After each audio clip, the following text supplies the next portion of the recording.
हमने इस चैप्टर में why is democracy and what is democracy में थोड़ा बहुत आप लोग को पढ़ा दिया था। सब बच्चे बुक बंद कर लो, कोई जरूरत नहीं, बस मेरे भाषण सुनो। देखो, थोड़ा सा मैं रिकेप करा दूंगा जो पहले, ताकि लिंक बना रहे, आपको समझ में भी आए मैं क्या कराना चाह रहा हूँ।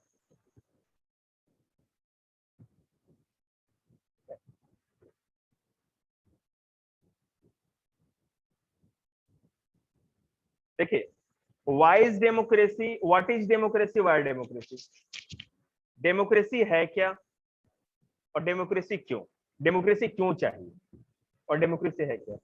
तो मैंने आप लोग को इससे पहले ये बता दिया था कि डेमोक्रेसी है क्या। हिंदी में है आपकी हिस्ट्री, प्रजातंत्र है क्या, और प्रजातंत्र क्यों, या लोकतंत्र। तो प्रजातंत्र क्या है, या डेमोक्रेसी क्या है। डेमोक्रेसी या प्रजातंत्र ये है जिसमें लोगों को यह अधिकार मिले, पीपल को यह राइट मिले कि अपना रूलर खुद चुने, अपना शासक खुद चुनने का अधिकार, इसी को लोकतंत्र कहते हैं।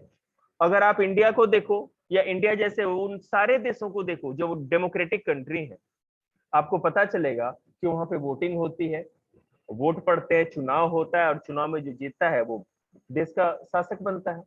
हमारे मोदी जी जो प्रधानमंत्री हैं, हमने अपने जो भी 18 साल से अधिक उम्र के होते हैं, जिसको एडल्ट, यूनिवर्सल एडल्ट फ्रेंचाइजी कहा जाता है ना, वयस्क मताधिकार। एडल्ट मतलब वयस्क, जो 18 साल के होते हैं। बोलो क्या बोल रहे हैं।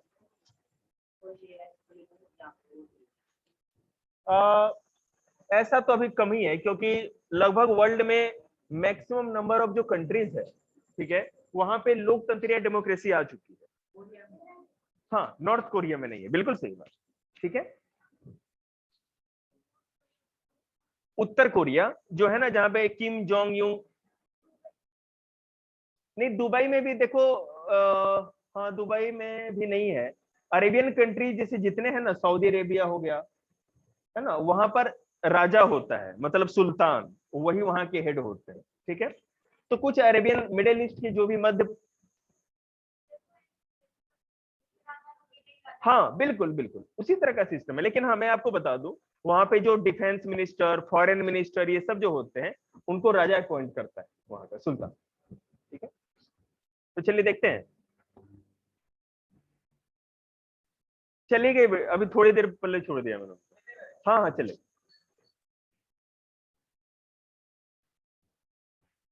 देखिए, तो जैसा कि आपके बुक में है कि democracy is a form of government in which the rulers are elected by the people. यही तो मैंने बोला था कि सिंपल डेफिनेशन क्या है, साधारण भाषा में हम प्रजातंत्र को क्या कह सकते हैं, कि ऐसी सरकार या ऐसा टाइप ऑफ गवर्नमेंट, इस प्रकार की सरकार जिसमें कि लोग खुद अपने शासक को या रूलर को इलेक्ट करते हैं या चुनते हैं, उसी को हम डेमोक्रेसी या लोकतंत्र कहते हैं।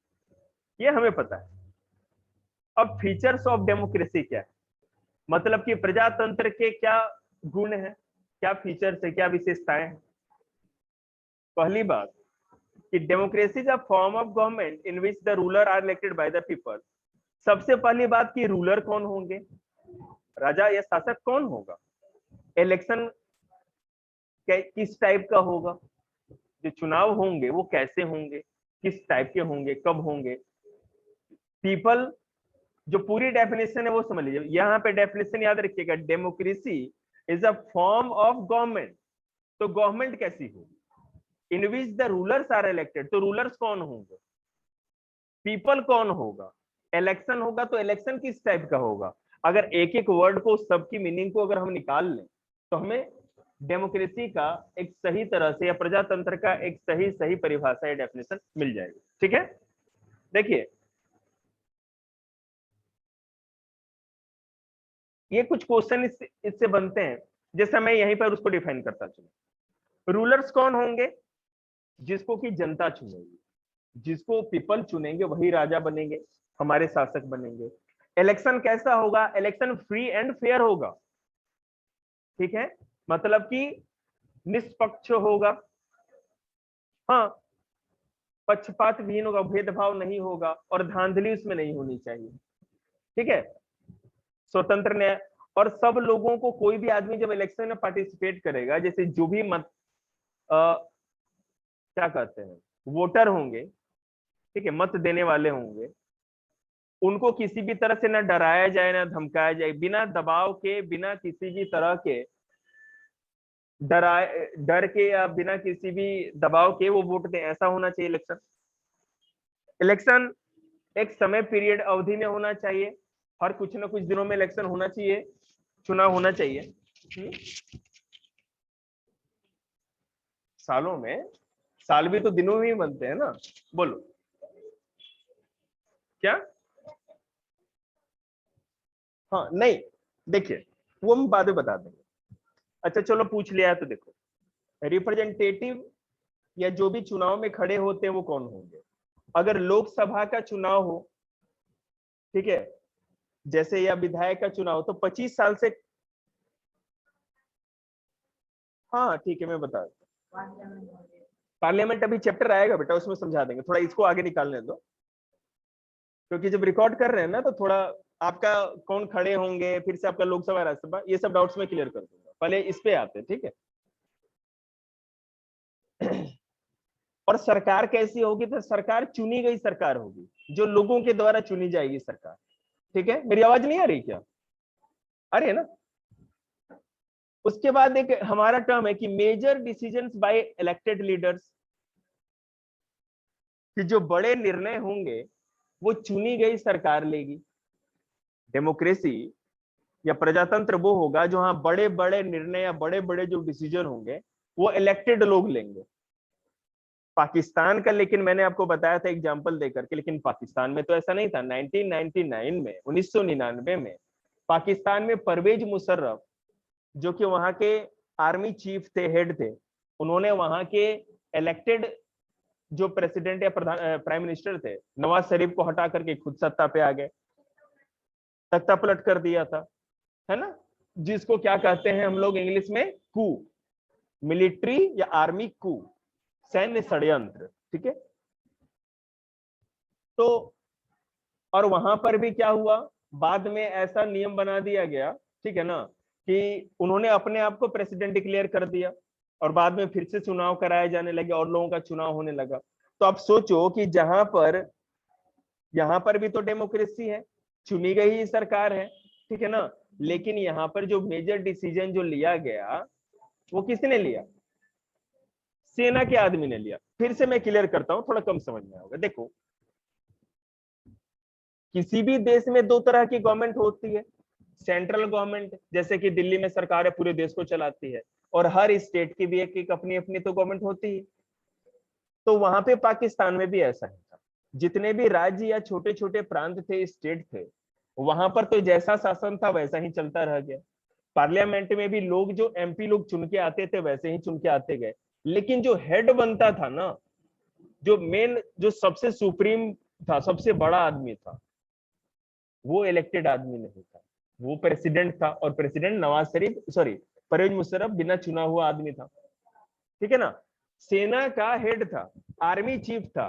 तो अब यहाँ पे वो कहता, उसको ऐसे राइट मिल गए थे कि कोई भी आदमी पार्लियामेंट में कोई भी कानून हो, कोई भी डिसीजन ले, अगर प्रेसिडेंट चाहेगा तो उसको रोक देगा या उसको बदल देगा। तो यहाँ जो सबसे बड़ा डिसीजन लेने वाला जो आदमी था, इलेक्टेड आदमी तो नहीं था ना पाकिस्तान में, उसको जनता ने तो नहीं चुना था, वो तो जबरदस्ती आ गया था, है ना। तो इस तरह से पाकिस्तान में डेमोक्रेसी के सारे चीज हो रहे थे, इलेक्शन भी हो रहा था, इलेक्शन में लोग भी चुन के आ रहे थे, वो पार्लियामेंट में भी जा रहे थे, लेकिन मेजर डिसीजन कौन ले रहा था? सेना का जो हेड था, जो अपने आप को प्रेसिडेंट जिसने बना लिया था। तो वहां पे हम डेमोक्रेसी नहीं बोल सकते ना, वहां पर तो सारा चीज आ रहा था, लेकिन रूलर जो था वहां का, जो मेन था, वो इलेक्टेड नहीं था, इसलिए वहां डेमोक्रेसी नहीं थी। समझ में आया आपको? आगे देखो, तो इससे एक बात और निकल के आती है कि इनफ डेमोक्रेसी, मेरे नोट्स में जो मैं अंडरलाइन करता हूं ना वीडियो में, आप लोग उसको अपने जरूर कर लीजिएगा। In a democracy the final decision making power must rest with those elected by the people. Democracy, तो यहां पर कमी कहां रह गई, आप खुद सोचो। कि पाकिस्तान का जो हम एग्जाम्पल लेते हैं वहां पे डेमोक्रेसी की सारी चीज हमको दिखी, प्रजातंत्र के सारे गुण दिखे, लेकिन एक बात क्या कमी रह गई कि यहाँ जो रूलर था ना, जो सबसे बड़ा डिसीजन लेने वाला आदमी था, उसको जनता ने नहीं चुना था। तो इससे ये बात हो गई, अगर इस कमी को हटा दिया जाए तो ठीक है, फिर हो जाएगा पूरा डेफिनेशन। तो क्या कहा जा रहा है, इसका मतलब कि अगर अब हम ऐसा कहें कि डेमोक्रेसी में फाइनल डिसीजन लेने वाला आदमी या मुख्य निर्णय वाला, अंतिम निर्णय लेने वाला जो भी आदमी होगा, अगर उसको जनता चुन दे तो माना जाएगा कि वो डेमोक्रेटिक गवर्नमेंट या प्रजातांत्रिक सरकार। तब तो ठीक है ना, यही कमी थी पिछले बार में,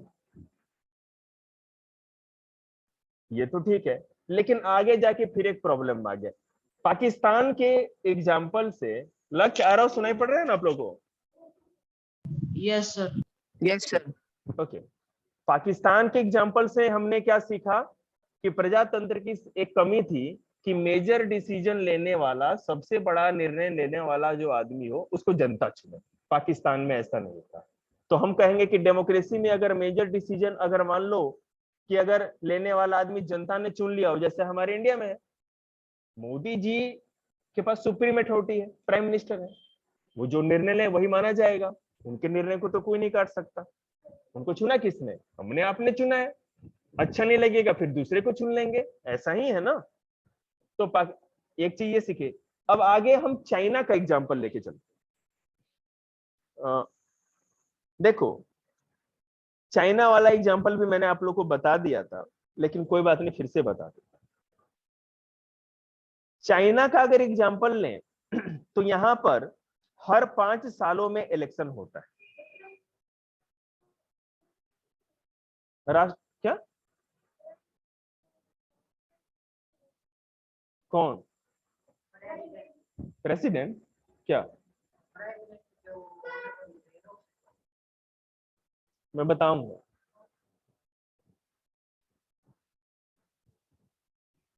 चाइना का अगर एग्जांपल लें तो चाइना में भी पार्लियामेंट के लिए, संसद के लिए हर 5 सालों में एक बार चुनाव होता है, इलेक्शन होता है। अच्छी बात है भाई, होना चाहिए। और कॉल्ड क्वांगजो रेनिन डेल बियाओ दाहुनी, मतलब कि नेशनल पीपल्स कांग्रेस। वहां के पार्लियामेंट को क्या कहते हैं? National people's congress. ठीक है। The national people congress has the power to appoint the president of the country. उसी नेशनल पीपल कांग्रेस में जो संसद है, वही आदमी को ताकत होती है कि वो देश का प्रेसिडेंट या राष्ट्रपति का चुनाव करे, नियुक्त कर दे। ठीक है। It has nearly 3,000 members elected from all over the China. Some members are elected by the army before contesting election. A candidate need the approval of Chinese Communist Party. Only those who are members of the Chinese Communist Party or 8 smaller parties allied to it were allowed to contest election. Held in 2002 and 3, the government is always formed by the Communist Party. चुनाव भी 5 साल में हो रहा है, और जो लोग चुनते हैं, पार्लियामेंट को ही भाई राइट भी दिया गया है कि आप चुन लो भाई, जो हेड चुन रहे हैं, प्रेसिडेंट चुन लो। अच्छी बात है, डेमोक्रेसी से मिलता जुलता है। लेकिन एक प्रॉब्लम है, ये जो 3000 लोग चुने जाएंगे हमारे पार्लियामेंट में, there were 550 approximately maximum number of MPs in Lok Sabha 552 and in Rajya Sabha 250। Lok Sabha में 552 552 और राज्यसभा में 250, इतने ही लोग चुने जाएंगे। लेकिन वहां पे कितने हैं? 3000 लोग। अब वहां पे जो 3000 लोग चुने जाएंगे, वो कौन चुनेंगे जाएंगे? वो डिसाइड कौन करेगा? वो वहां की कम्युनिस्ट पार्टी डिसाइड करेगी। कम्युनिस्ट पार्टी और उसके साथ मिले हुए जो 5 छोटी छोटी पार्टियां हैं, उनमें से लोग लिए जाएंगे और कम्युनिस्ट पार्टी जिसको कहेगा वही इलेक्शन में खड़ा हो सकता है। ध्यान दीजिएगा, वही आदमी खड़ा होगा जिसको कम्युनिस्ट पार्टी अप्रूवल देगी कि तुम इलेक्शन में खड़े हो सकते हो। काम खराब हाँ,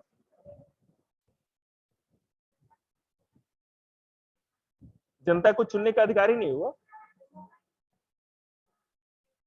देखिए मैं आपको बता रहा हूं, चाइना में ये है, हमारे इंडिया में क्या है? आपने क्वेश्चन पूछा था कि कौन इलेक्शन में खड़े हो सकते हैं। भारत के नागरिक हो, पहली बात। अगर मान लो आप विधायक में या एमएलए में खड़ा होना चाहते हो, दिल्ली क्या विधानसभा चुनाव हो और विधायक में एमएलए में खड़े होना चाहते हैं, तो आप अगर भारत के नागरिक हैं, 25 साल की उम्र वाले हैं, ठीक है, आप पागल नहीं होने चाहिए, दिमागी रूप से स्वस्थ होने चाहिए, समझ रहे हैं ना। भारत की नागरिकता जरूरी है, 25 साल का होना जरूरी है, और किसी भी क्रिमिनल केस में ना हो, ठीक है, और साथ ही साथ दिवालिया नहीं हो, डिफॉल्टर नहीं हो, मतलब कि ऐसा आदमी बिल्कुल भी नहीं होना चाहिए जिसके पास एक भी रुपया ही नहीं है, उसके पास कुछ ना कुछ पैसे भी होने चाहिए, तब जाकर के आप इलेक्शन में खड़े हो सकते हैं प्रेसिडेंट के लिए। एम किसी सीएम के लिए। अच्छा एक सेकेंड रुकना बेटा, मैं जरा इसको पॉज करूं।